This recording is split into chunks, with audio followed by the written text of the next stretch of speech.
Star Wars has always been about appropriating culture. Wait, it's not original? Alright, folks, thought-provoking openers like that is why you tune in. Welcome to Star Wars. Delusions of Granular. That's right, folks. Granular. Granular. L-A-R. Yeah. Granular. Glular. Remember it. Yeah, that's right. Folks, if you don't get it, well, Step off. We're not the type of podcast that's going to explain it. If you either get it or you don't. Yeah. You decide. That's right. All right, folks. We are back. Once JP again. and Ron. JP and Ron back. show. And drunk. Oh, well, debatable. Debatable. Yeah. Debatable. Sure. But we're drinking, and that's what we're about. That's what we're about. Star Wars and drinking. Okay. And with that, tonight is obviously going to be a loosey-goosey episode. We decided to talk just about the TFA trailers in all its myriad forms. Yeah, so I was off in Arizona, kind of a wasteland of, a wasteland of many things, but a wasteland of Star Wars. Oh, yeah. I was kind of like... Oh, there's no Star Wars out there? Yeah, there's just I went to Fry's. Fry's is the big... grocery store out there, but it's also to our Arizona listeners. That's right, but it's also the grocery store that offers up furniture. Oh, you can buy furniture, you can buy pretty much electronics, anything. Hey, whatever it's you everything, need. everything, Coke, everything under the sun. Smoke, yeah. I'm in there and I'm all right. I'm in the store for 5 minutes, and there's no Star Wars mentions. See, I feel like you're in the headspace at this point, though. You could be at McDonald's, you could be at the hardware store, you could be at the doctor's office. Am just where's the Star Wars references? Scoping out Star Wars left and right. Yeah, if I don't see it, I feel a little bit uncomfortable. Yeah, I'm weird. What's going on here? Well, Doctor, why does your stethoscope not have an R2-D2 face on it? Right. Or right. Yeah. Why aren't you 2-1-B?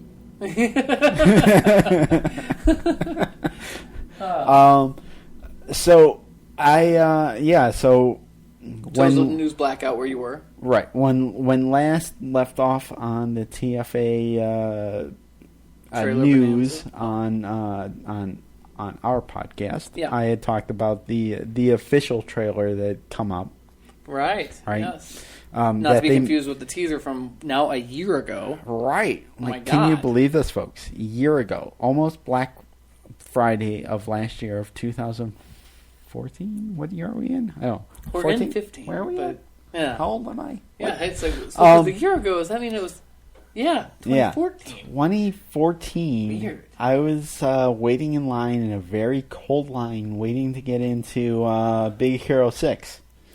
Because there was a trailer on the beginning of that film for The Force Awakens. I was a teaser. At my in-laws' cottage. Yeah, you were and had locked myself north. In the bathroom to watch the teaser. Well, I remember actually watching the teaser on my phone before it came out. While you were in line, yeah.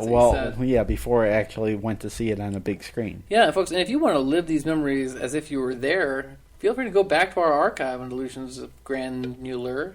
.com. Yeah. All of our old episodes are there. You can download them, stream them, collect them with your friends. Yeah, I was trade them, trade them, train them, level them up. Right. I was. Oh yeah, there's a lot of leveling up that can be done to our episodes. yeah. Well, I think Ron, you've done quite a bit of leveling up. We're now doing these kind of shorter format episodes. That's right. I'm from the Wet and Wild days of the first year, where every episode was clocking in at a cool 2 hours. Yeah. So if you've got some time on your hands, go back to that back catalog. There's gold there. There is gold there, and I recommend you do going back to our old catalog because there is a lot there, and it's a story. It's a story that we've been telling since the beginning of the podcast. And that's the truth. Two fans' story, two as well laps as the story of Star Wars. Yeah. Go back and find out the story of us. Yeah. So, news blackout. You're in Arizona. I'm in Arizona. I wake up in the morning, which is an hour later than I'm usually waking up here in Chicago. Yeah. So I wake up, I go check the Facebook, thingy, what have you. Of course. And I click on, I see some posts, and I'm like, oh, new trailer, Japanese. It's like, fan bullshit. Yeah, fan bullshit. Yeah. This is going to be fan edit of what we've already seen, whatever, blah, blah, blah. I click on it because, that's what I do. Yep. I mean, that's why you make the big bucks here at SW Dog. That's right. That's what they pay me to do here, and I take it seriously. I do. Yeah. Anyway, I click on it, and laying there in bed in Arizona, in a stranger in a strange land, I'm like, oh, this is not. This is new. This is new footage. Stuff. This is new shit. And it's cut unlike any of the previous trailers and teasers. Yes. It's deliberate. It's slow. It's with a sense of storytelling that builds. Yeah. Now, going back. Yes. A second. JJ, when the actual trailer, official trailer, came out in America, here in America, right? He said that was it. That was all we were going to get done. Yep. No more, right? And once again, JJ proves he's a goddamn liar. Or is he a liar, or is it a matter of like? JJ's like, if I had my druthers, this is all you would see. But because I'm part of a massive marketing machine, quite possible. You'll see exactly what it's Disney quite wants possible. You to see. Yeah, right now JJ is rolling in his he's rolling in not his grave, but something. Know. But yeah, are they showing too much of like what JJ wants us to see? Maybe, but we're still not seeing Luke Skywalker. I gotta say, man, I really think. JJ is kind of divisive among certain people. I've been one of those people before. But seeing the way he's handled everything with Star Wars, if nothing else, I think we all have to recognize that this man is a pro. Yeah. Like a serious pro. Yes. Yes. Like bigger men have crumbled over smaller projects. True. Yeah. Props to JJ. Yeah. He's handled this well. Even if it's out of his control, he's still handled it well. Yeah. Like even if, regardless of the quality of the film he's made, the guy is like clearly such a pro. It's just not getting to him. He's not dying from the stress. He seems to have a very grounded sense. Can you imagine the amount of stress there? Like you're literally working with the head of Disney. Yeah, can you imagine the directly? Stress? Like you and I, folks, if you're new to SW Dog, JP and I, we're both. Did we introduce ourselves even? Maybe not. I'm JP. Jump into this. You are JP. You've reproduced. You were gone from the show for a while. Now I was back. on the first 52 episodes, and I dropped out for 4 months. Right. Now back. He's found time, folks. He has not sold his baby into white slavery at all. Nope. Let's just squash that rumor right now. Yeah, let's can we just put that rumor to bed for once? Right. Rumor that I may have started in previous episodes. Let's squash that. Yeah. No. Yes, JP and I, we talk about Star Wars. Yes. Granularly. You are Ron. I'm Ron. Yes. Yep. And so that's who we are, and basically we replicate the talking about Star Wars in your basement when you were a kid. That's our show. Yeah, that's pretty much the job. That's our show. Yeah. Anyway, both of us we're in the creative field, and we know what it's like to kind of have your creativity scrutinized by people in general. A stakeholder. So, here's the thing. This perfect example in our field. Yes. So how bad is it, you have to show your work, right, to the client. Mm-hmm. And let's say the client is, the creative director at such and such. A big in-house Chicago creative agency. He's an in-house creative person or something. Sure. Showing him is one thing. Yes. But then when you have to present to him and the CEO of the company who's no creative background, has an MBA, and that's it. Right. How much harder is it? It's the higher you go, the harder it gets. Yeah, the higher you go, the higher it gets. And this is now you're doing a situation where when they're talking about titling the film, the head of Disney is saying that he had a hand in titling the film. Yeah. The Force Awakens. He says, "Yeah, me, JJ, and what's her name? Kathleen Kennedy came up with the title together.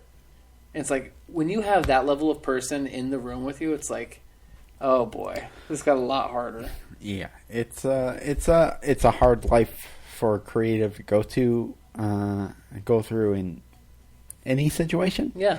But, like, the stakes get higher and higher. And granted, there's a lot more important things than a silly movie. Sure. But, I mean... But if it's your life... In America, that's what we export. Yeah. Movies. Like, how entertainment. This is the big deal. This is the big commodity in America nowadays. And in terms of, like, the entertainment industry, how many people are higher than Bob Iger? Right. Right? The head of Disney. Yeah. The head of any kind of entertainment you've and that enjoyed means in the last ABC, 25 years, yeah. Basically, he owns. Marvel. Does he own... Well, he doesn't own Back to the Future yet, and why not? Like, get on that, Bob Iger. Yeah, and the Back to the Future, that's a whole other conversation. But here tonight, we're here to talk about the Force Awakens trailers. That's that right. long journey. That's right. So yeah, I had a similar experience. Because I've admittedly, but like you've mentioned, fatherhood has taken away my time from Star Wars slightly. Sure. So I've been a little out of the loop, just kind of touch and go. And it's like some of the trailers you actually had to show me tonight. I hadn't seen the footage before. Sure. The Japanese trailer happened to come across my radar, and I was like, oh, okay, I'll check it out.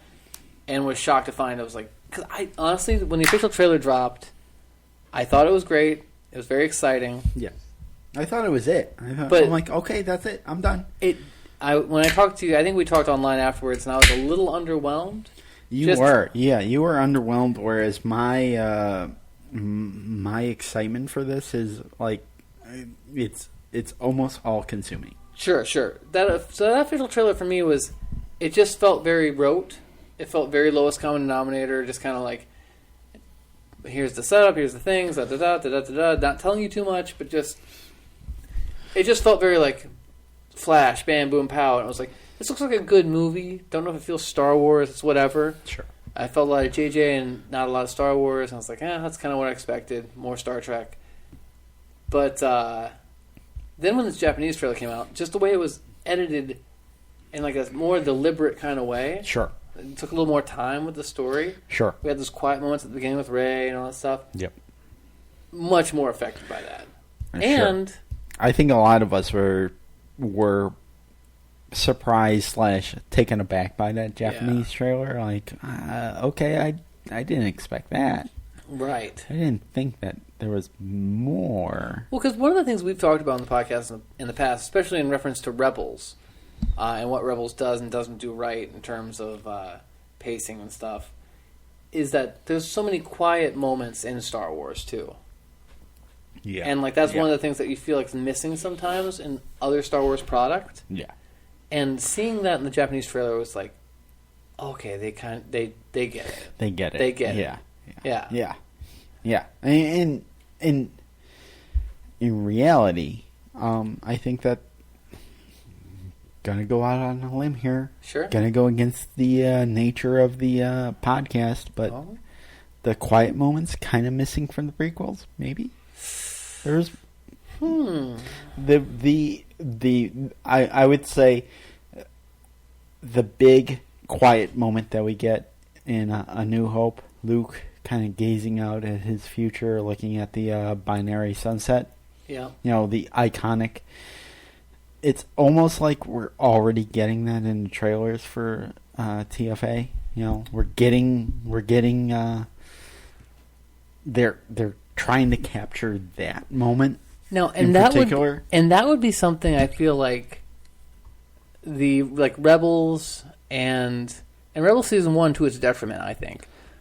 The current crop of post George Lucas filmmakers, when they do Star Wars, they're trying to capture those minute moments, you know? Yeah.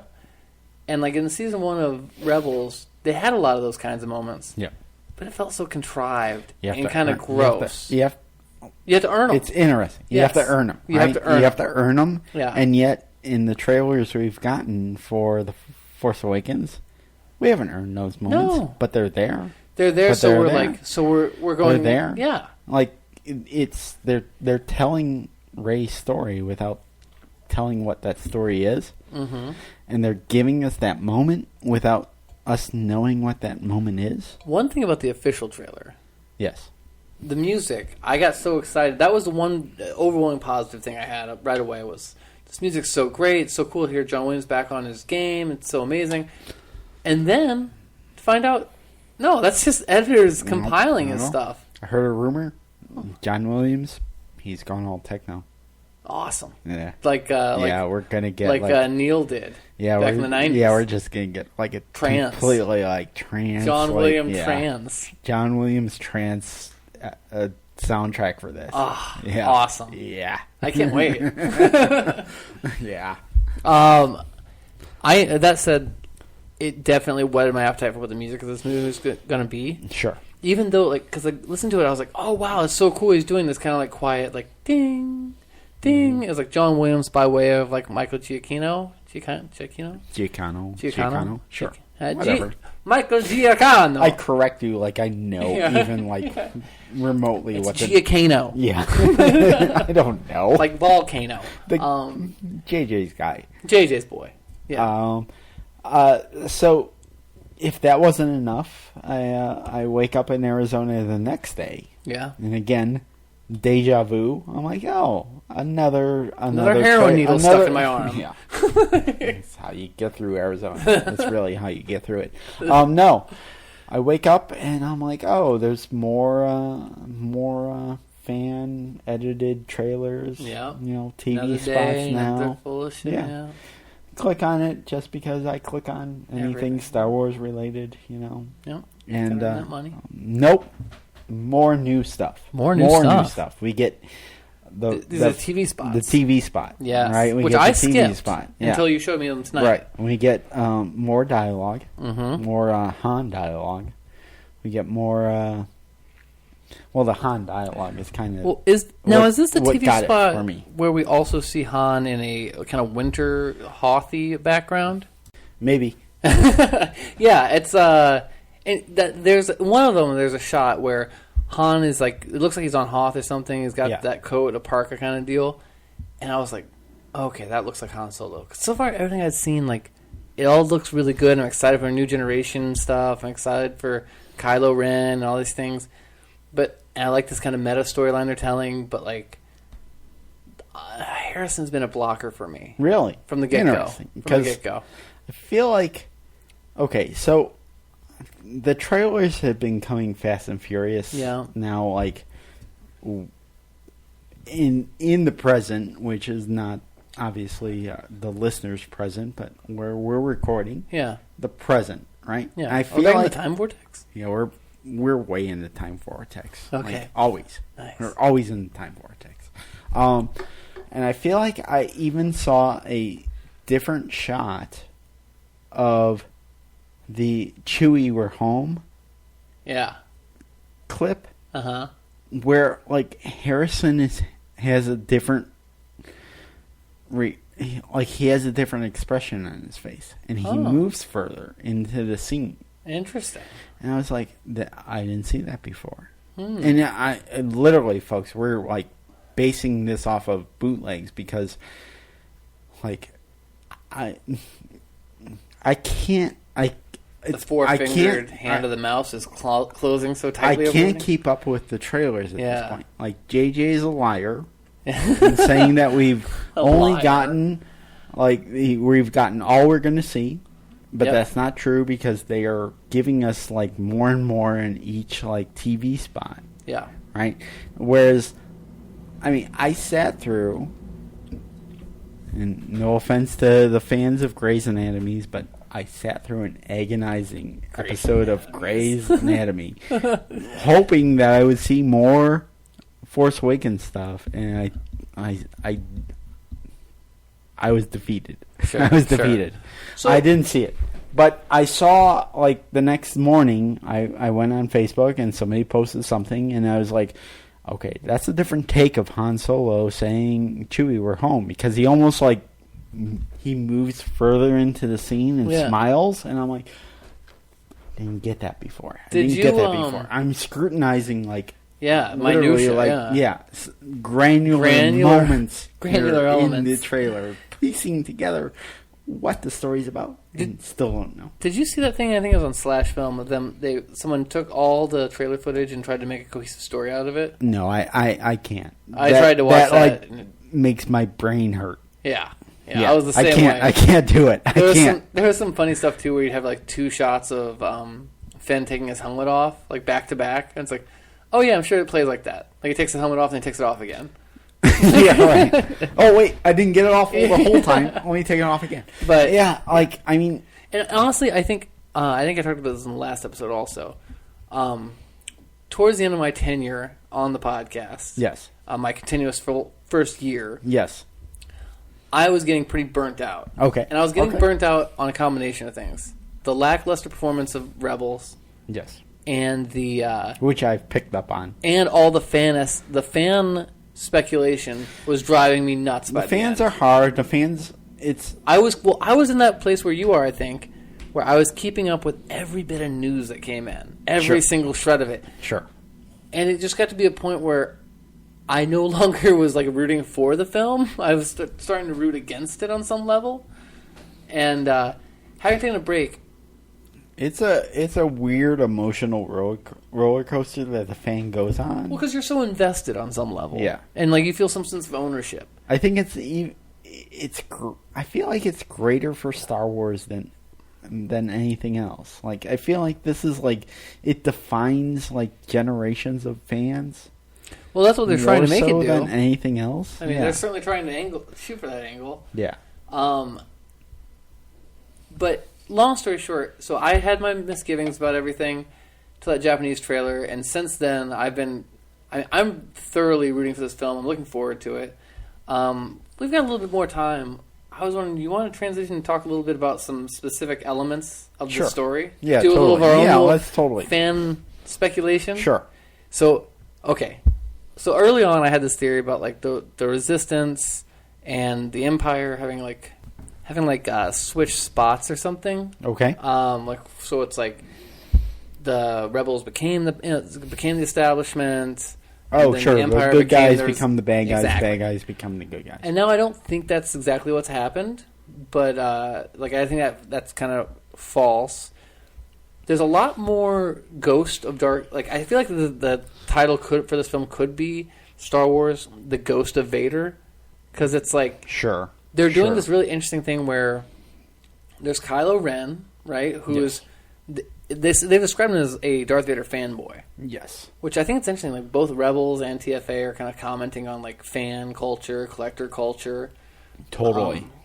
Yeah, and so you have this guy who's this total, and he's part of the Knights of Ren, whatever that is, which may or may not be Empire affiliated. Well, because then the Empire also has Captain Phasma, which is one of the greatest names in recent memory. So the things I've heard about A, the Knights of Ren, and B, Captain Phasma. So the Knights of Ren, I've heard are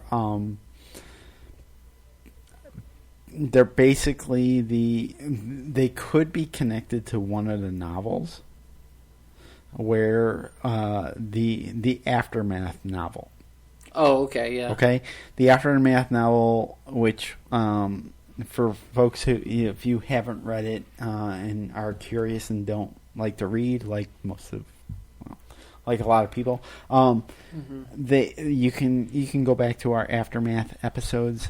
We actually did a 3-part episode on Aftermath, which now that I think about it is like ridiculous, but we did a 3-part episode on Aftermath. I believe I listened to one of those 3 parts, and so I was very interested in like how they're trying to tie this canon together. So so Aftermath, the novel, which because they also cover Poe Dameron, right? No, that was Shattered Empire. Oh, that's right. That was the comic book. But the Aftermath novel has these little vignettes in it, and one of the vignettes talks about there's a group basically that is pro Vader. Okay, and they're trying to track down Vader artifacts. Okay, and that might be the birth of the Knights of Ren, although they don't connect it at all. They leave it very loose, and you're like, okay, am I supposed to think this or not? I don't know. Yeah. Right. So there's that. Yeah. Right, and then there's the Captain Phasma. Okay, and I've recently heard that Captain Phasma is basically the design of Captain Phasma's helmet and in uniform, armor, whatever, was an early design for Kylo Ren. Okay. And that they moved away from that and created the Kylo Ren character that we now based have off seen. Revan. Yeah, based off Revan. Yeah, but they liked that. They liked the Captain Phasma armor so much that they're like, oh well, we need to make a character in the movie for that. So, fan speculation, and the reason I'm thinking this is because I'm looking at these fantastic metal action figures you have. Oh yeah, my Disney store exclusives. Yeah, these are definitely toys I want to buy. I didn't realize that they were they're only $20-some and they're metal. Which, if you're like me as a child, I wished all my toys were made of metal. Yeah, because it's awesome. Yeah, they're the mascots of the show right now. Yeah, these are really cool. So I'm looking at, he's got a new model TFA Stormtrooper, Captain Phasma, and Kylo Ren all next to each other, and I was looking at all three of them, and I was like, these faces are all kind of similar on some level. Yeah.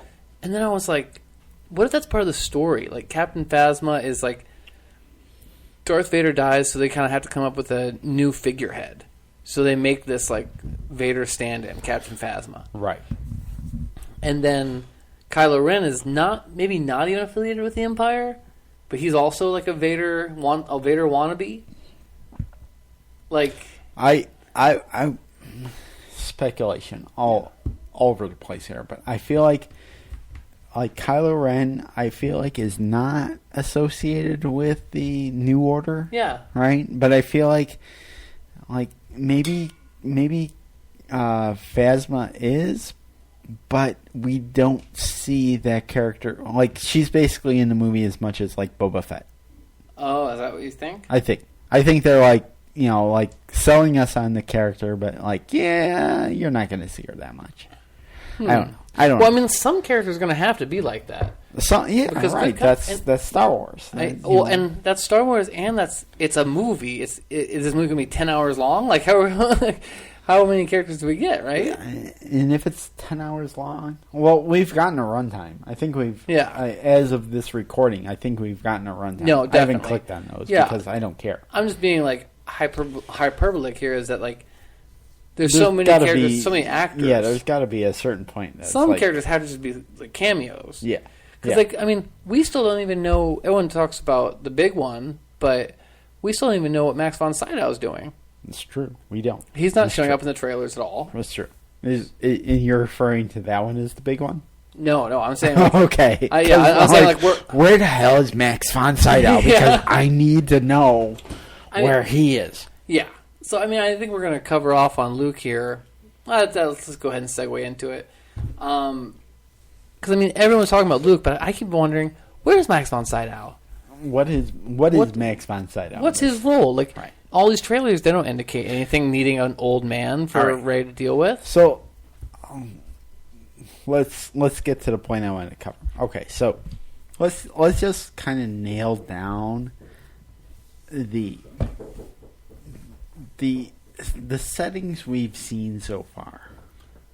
Okay, Tatooine/Jakku. We've seen Jakku, right? Jakku. We've seen Jakku in many forms. We've seen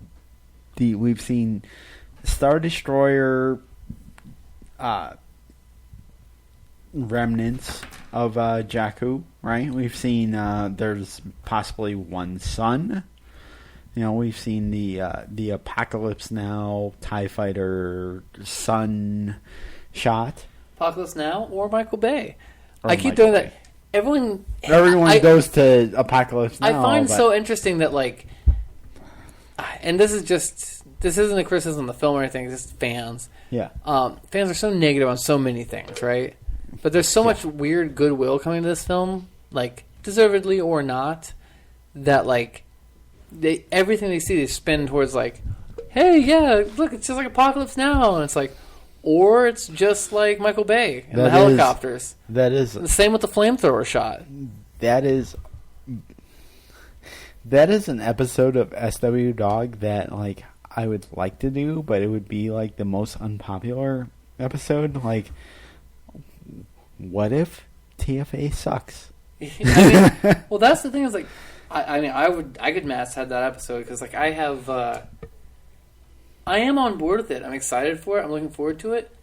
But for me to go forward, I had to let go a little bit, somewhat. Sure. And like that allowed me to enjoy Rebels. And sure. I think a lot of people subconsciously have to do that. Yeah. Like, okay, the obvious one. Okay, the prequels don't exist. All right. Well, but the other one is like, okay, I have to subconsciously acknowledge that the prequels do exist. Well, and then, I mean, for me, with TFAs, one of the things I had to do was just get over the fact that, like, okay, good guys didn't win in Return of the Jedi.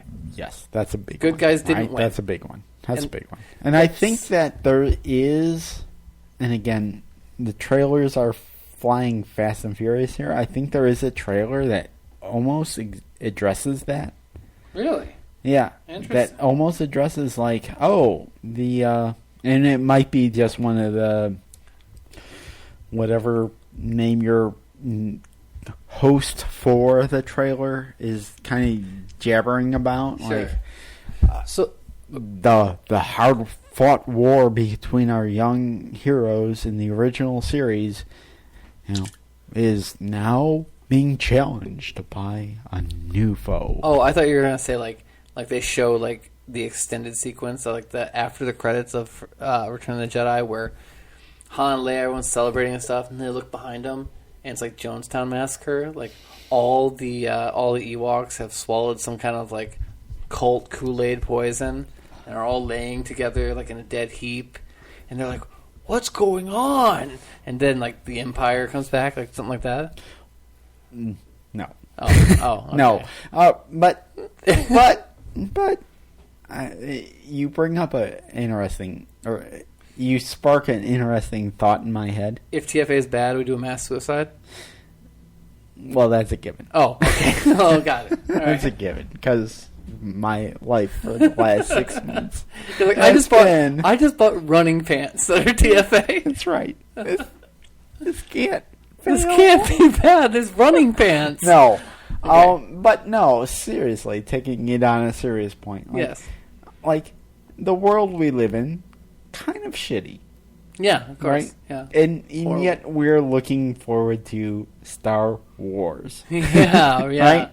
Like, we're looking forward to this kind of being a, uplift in our state of being. Mm-hmm.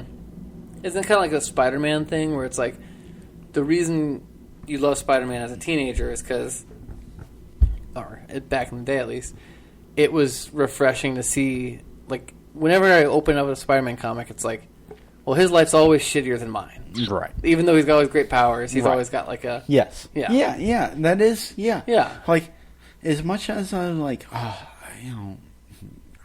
hope that Han doesn't die, like, Han kind of has to die.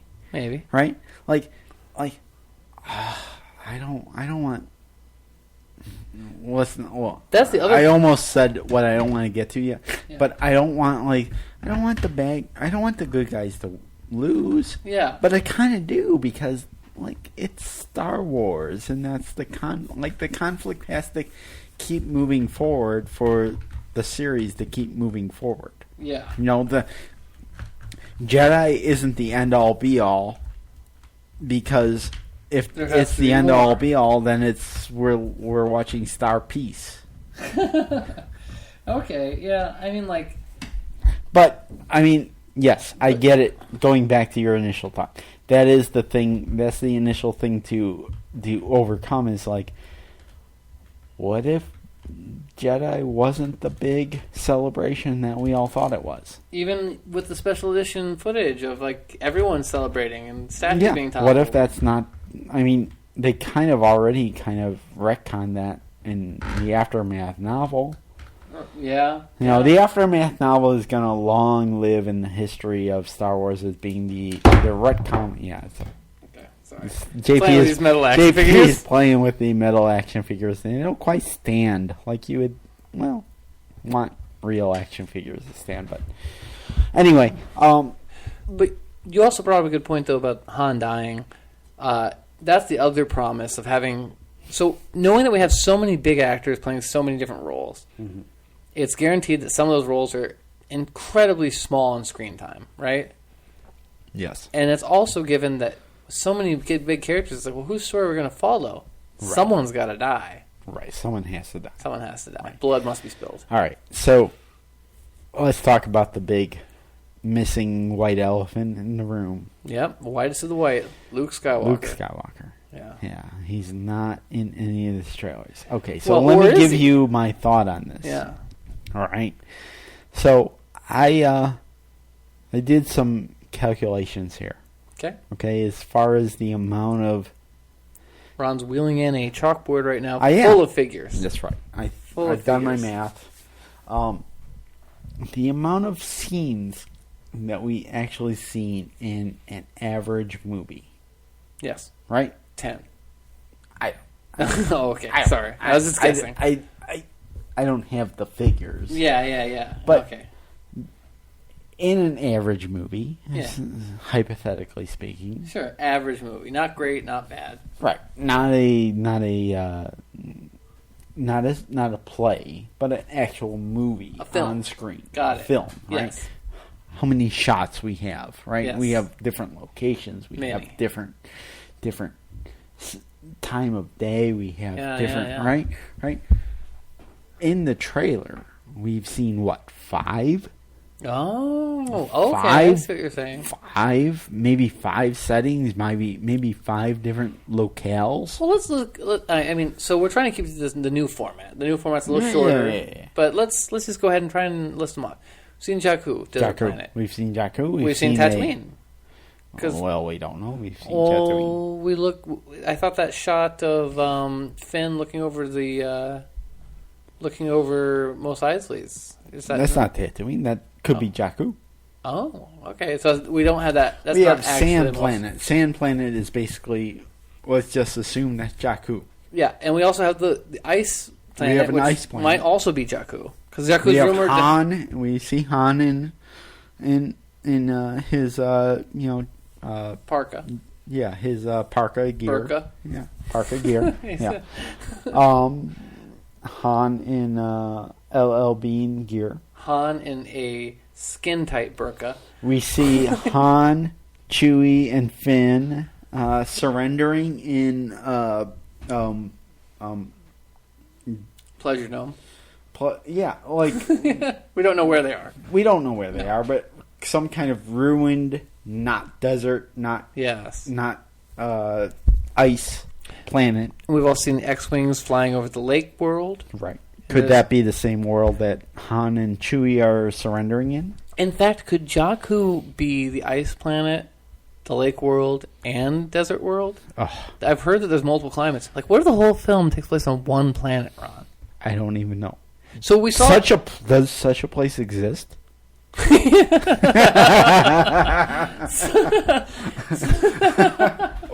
A planet with multiple climates? How would that work? I don't know. I don't understand. And we've also seen Forest World, which might also... That would honestly, that would be the ultimate JJ mystery box fuck you. Yeah. Like the entire no one's hyperdrive movie works. They're on the same The planet. Entire movie just takes place on Jakku. It could be. So I think we also saw an example of what hyperdrive looks like. Hyperspace. Light speed. That is true. They do actually go into hyperspace, so we know for a fact that something they are going from somewhere to somewhere else through hyperspace. Last week or earlier in the week we talked about Rebels. Yes. Did you notice that they mashed up their hyperspeed look? Oh, I think it's the other way around. I think JJ is matching it to Rebels. You think Pablo Hidalgo stepped in? Yes. Like JJ needs to look like this, guys. That might be because, like, quite frankly, the original Lightspeed to me will always be the best. Stars, lines. Yes. You know, that's like so cool. Yes. Classic. Now, and like the modern one to me was just like bullshit, CGI bullshit. Like now, we're gonna go long on this episode, but whatever. Fuck it, we've earned it. Yeah, we've earned it. JP's back, fuckers. Listen up. Gets all serious. Word up. For me, like growing up as a youngster in Chicago with Chicago winters, certainly, like. Exactly. Driving in the snowstorm, right? Yeah. Driving in the snowstorm in your car, like in your parents' car, sitting in the back seat. That was light speed. In a snowstorm, that's light speed. Yeah. In a blizzard. Totally. It's like, that's light speed. God, I'm so glad you said because I thought it, and I was like, I won't mention it. But no. That is light speed, folks. That's the thing. It's like, I don't have an equivalent to like goofy CGI, like blue squiggly shit.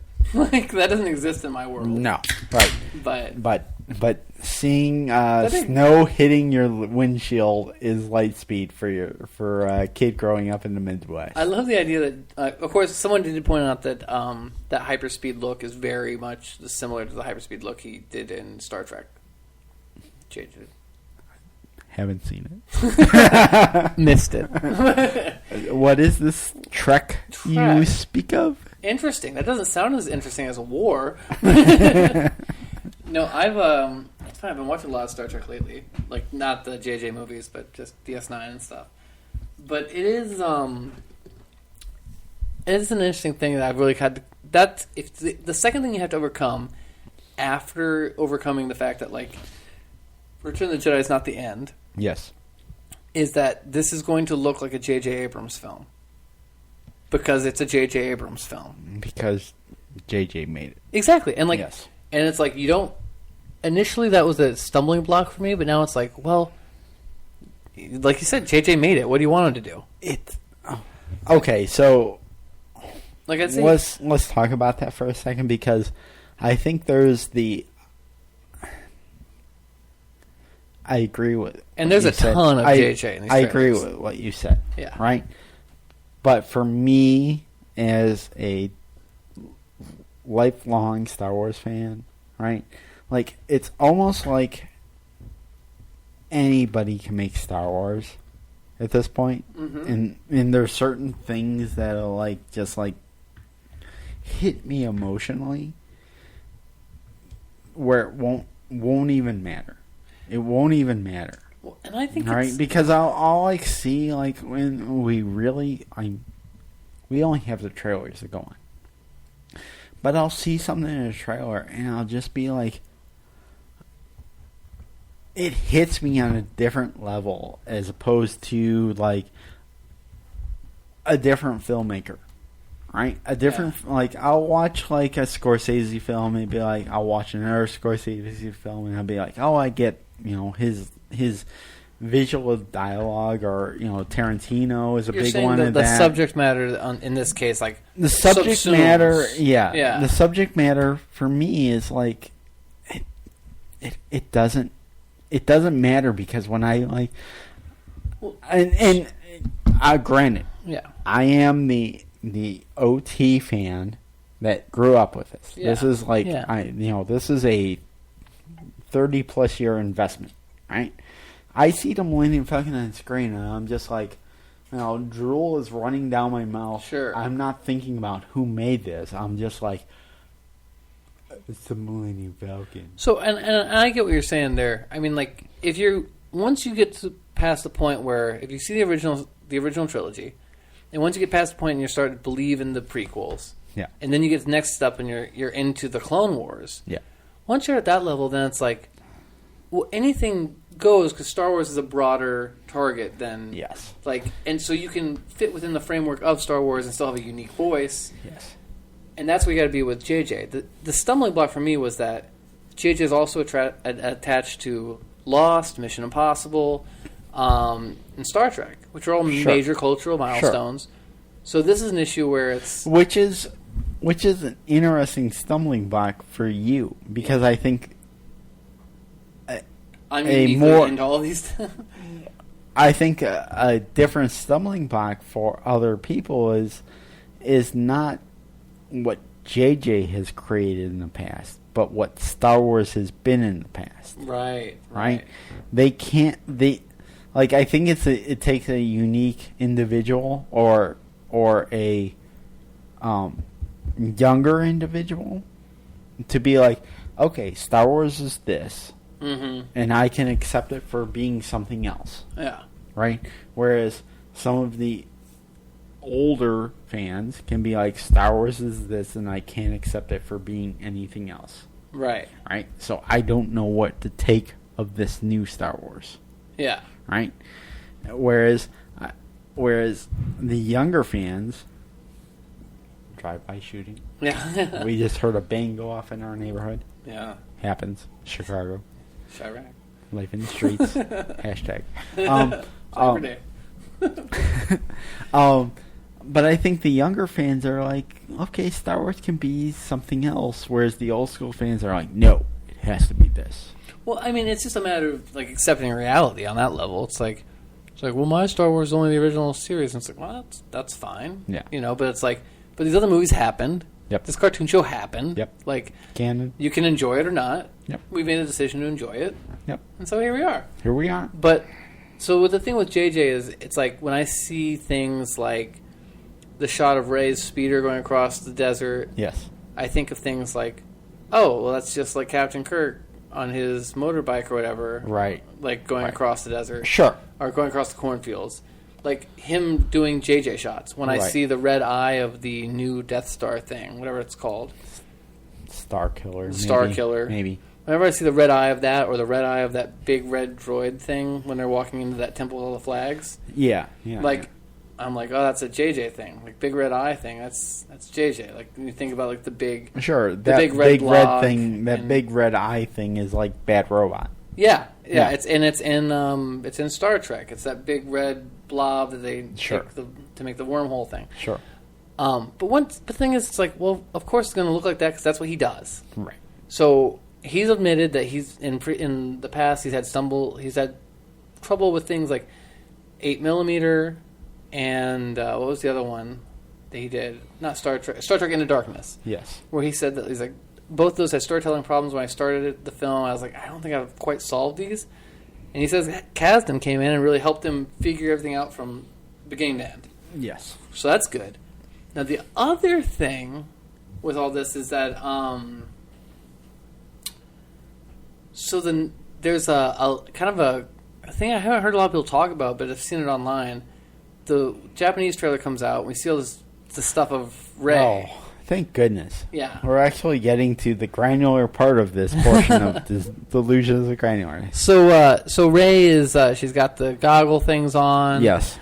She's descending into a big cavernous thing with, like, fields of light, kind of raking light through the dust. Yes. All very original imagery. I've never seen that before, she's got this big staff thing. Right? She's walking with BB-8. Yes, very original, true to Star Wars imagery. If you Google Force Awakens and Nausicaa, you'll see exactly the image we're talking about. Wait, what? Nausicaa, Valley of the Wind. It's a Hayao Miyazaki film. Wait, who? Wait, who? What?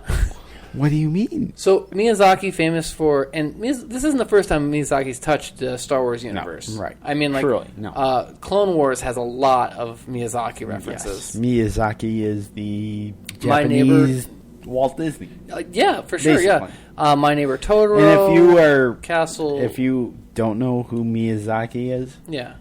Why the hell are you listening to this podcast? Yeah, your life priorities are way out of whack. You're way out of whack. Yeah, yes. You should really go check that stuff out. Yeah, you need to. Yeah. What's Miyazaki's... we need to do a Miyazaki episode. Certainly. Basically, I mean, at this point, everyone when they reference Star Wars talks about Akira Kurosawa's influence. Yeah, I would say once you get the prequels, Miyazaki's once you get there. through it, the Miyazaki is Yeah. So what you're saying is Miyazaki has come up with imagery that is very, very reminiscent of what we're seeing in the trailers for The Force Awakens. I mean, Mike Climo, you might want to do a ring theory on Nausicaa, The Force Awakens. Yeah, Mike, if you're still listening to us, a fan of the if you haven't, gotten too big for us here at the SW Dog Compound. Yeah. Check this out because, there's a lot of similarities going on here where literally, like, minutes before we started talking about this, JP pointed this out to me and it's like, my life is meaningless. No. But no, there's a lot of similarities. As we kicked off the episode, Star Wars has always been about appropriating culture. Yes. Synthesizing everything from Flash Gordon to... Buck Rogers to the Kurosawa films, Eastern philosophy, a lot of appropriating. Yeah, appropriating things like Dinotopia for Naboo. Uncredited. Yeah, but there's a phone conversation supposedly. Yeah, I think we've referenced that before. Is that Naboo is heavily influenced by Dinotopia, which George had read to his daughter. Yeah, just Google search that one, you'll see it right away. Pretty solid. The Dinotopia author, there may or may not have been a money transaction that happened. I hope there was. But George Lucas had a personal phone call with them. Essentially be like, hey, sorry, I kind of ripped off your thing. But anyhow. Star Wars has always been about appropriating culture. I mean... Having seen Nausicaa and all the Studio Ghibli movies. Can we spell Nausicaa out for the folks at home so they can look at it for their own eyes? For their own eyes. My own eyes. Yes. Nausicaa. That's Nausicaa, Valley of the Wind. Right. And this is Miyazaki a film. Yeah, and this is from the 80s. Actually, it's 1984. I'm looking at it online now. But yeah, that was. It's kind of a Fern Gully-ish sort of eco-aware film, but post-apocalyptic fantasy, beautiful. Sure. So it's a horrible comparison, just in terms of being ecologically focused. But it's really great movie, like all of his work, but a lot of the imagery very similar. Imagery is very similar to what we've seen in the trailers. That said, this does not seem... I don't think TFA has anything to do with what Nausicaa had to do with, and vice versa. No, but... It's just appropriating design. It's an interpretation, inspiration, maybe. And I mean, this isn't the first time we've seen Star Wars borrow from anime. Rebels famously, pretty much wholeheartedly stole that lightsaber blaster from some anime. Sure. But I think it's worth pointing out. And another thing I noticed today, actually, I was at Target and I was looking at the Star Wars toys. I ran across an action figure called Rogue Trooper. Do you know anything about this? He is a... not Rogue Trooper. That's not the right word. A Rebel Trooper? Rebel Trooper, I think. But they're not Rebels anymore. Resistance Trooper. Resistance Trooper. Is that what this guy is? Here it is. Sure, maybe. JP showing me a picture on his phone. Yeah. So this is Resistance Trooper, which looks like basically a very tactical, low-rent stormtrooper. It looks heavily reminiscent to me of Halo. Well... You don't see that? Yeah. No, I do see it. I do see the A-Wing pilots in Return of the Jedi as well. But just the way they have on the box art here of this heavily reflective helmets. I think the challenge moving forward, anything Star Wars, is how to make it uniquely Star Wars and not something. Well, once again, how to steal from other things and still make it uniquely Star Wars. Because that's the thing, is you look back at a lot of Star Wars, it's a lot of the first film especially is this is very Dune. Yes. If you're familiar with Dune in the 70s, then you're recognizing that kind of stuff. Yes. And it's the same thing here. It's why wouldn't you appropriate from Halo in 2015 when that's arguably the Dune of our time? Well, I think that do you appropriate from what's current or do you appropriate from Star Wars history? Right? Well, because at what point is it? That's, I think, the most exciting thing for me right now about Rebels and TFA is that they're both pulling in current culture things, and it's adding to the lifeblood of Star Wars. Whereas I feel like previously what a lot of things that's been happening has been eating its own tail.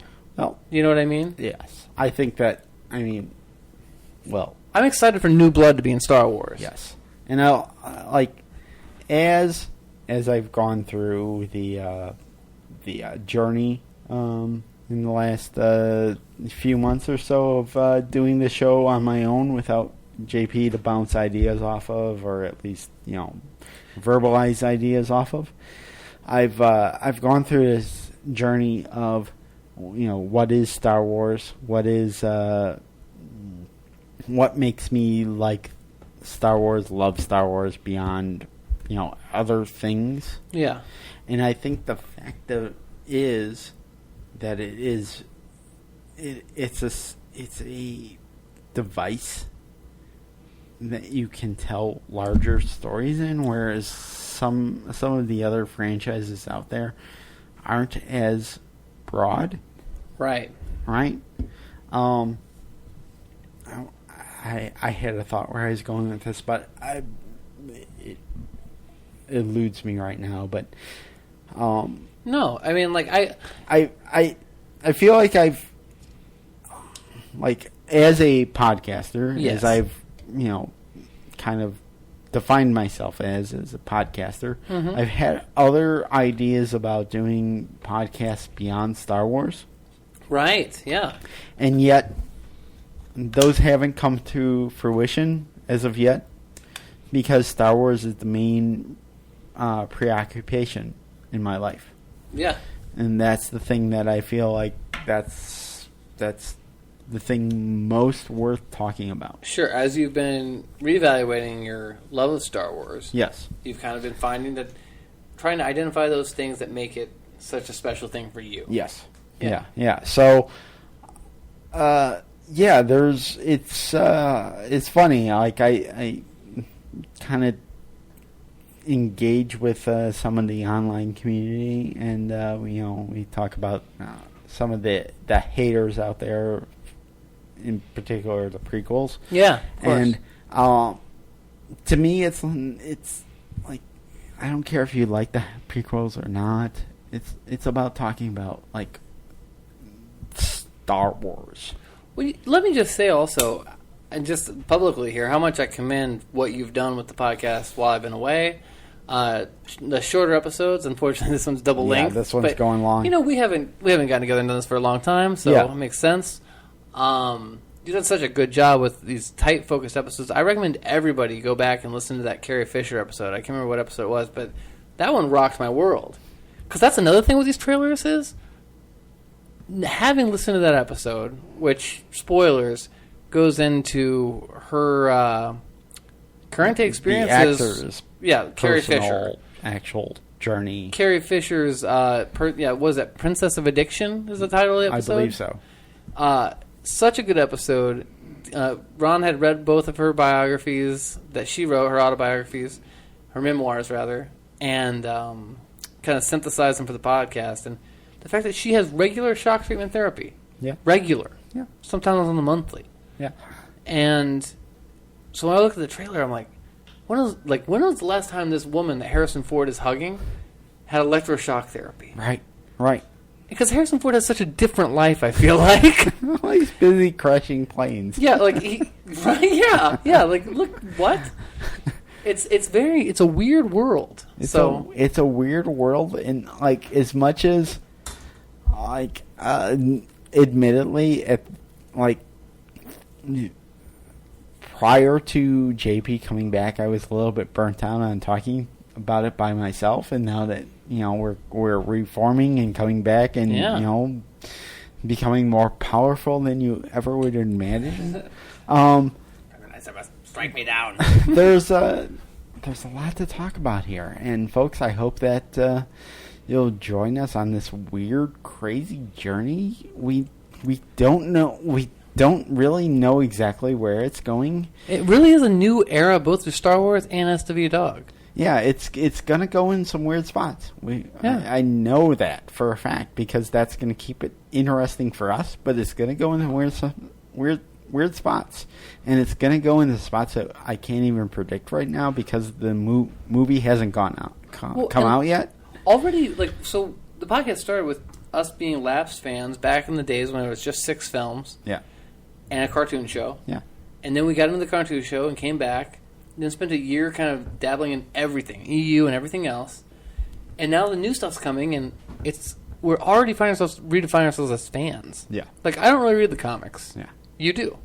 I do. You read all the books. I read the comics. I'm going back into, the legends. I've become a little more selective. I'm more interested in legends and more interested in But I don't know any other franchise or what have you that is maybe Star Trek but is so diverse that we can just go off in this area, and now let's go off in this area. And now it's going to be changing even more because there's going to be more and more stuff. Yeah. Now there's not only going to be this trilogy, there's going to be other trilogies.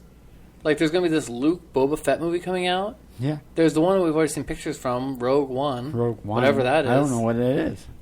And so we're going to start picking and choosing more and more because time is not infinite.